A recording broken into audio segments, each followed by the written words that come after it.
So ito ngayon yung ano, kinabit ko na. Ayan. Ayan na. So diretsuhan siya. Tapos yung tatlo nakalagay. Ayan.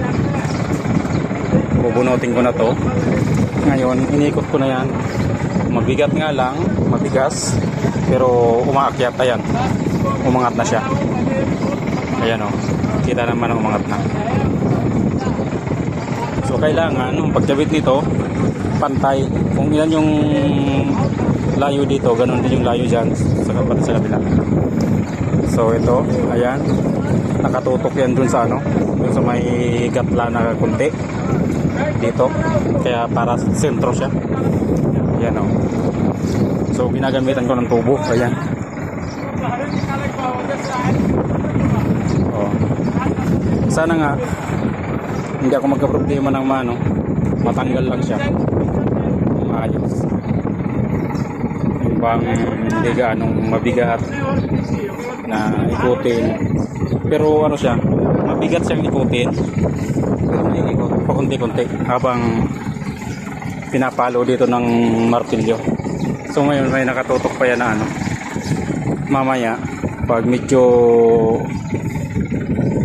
umangat na ng medyo kahit mga 1.5 inch, itong safety na aninan ako, nilagay ko, ililipat ko na yan dito o kaya dito sa dalawa, kung alin dyan sa dalawang yan, ano ko na yan. So ito DIY lang to, fabricate na ginawang puller nito, kasi mayroon nito isang ginagamit, yung ano, hydraulic jack siya, nauhugot to. So walang kahirap-hirap magtanggal nun, hindi na magwersa, gawa ng di kuryente yun. So yan, konti-konti nang naangat. O yan siya.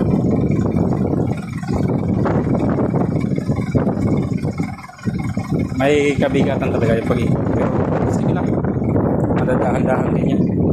Kukuha yan sa dahan-dahan pagpalo, pag-ikot, palo, ikot, palo, ikot.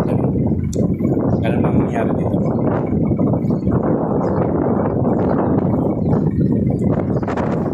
Yan. Pahinga muna, habang nagpahinga binidyoan ko para makita pa. Hanggang dito yan, yung pagbulot niyan, ito patrid dito, maaabot yan dito, maaabot yan dito.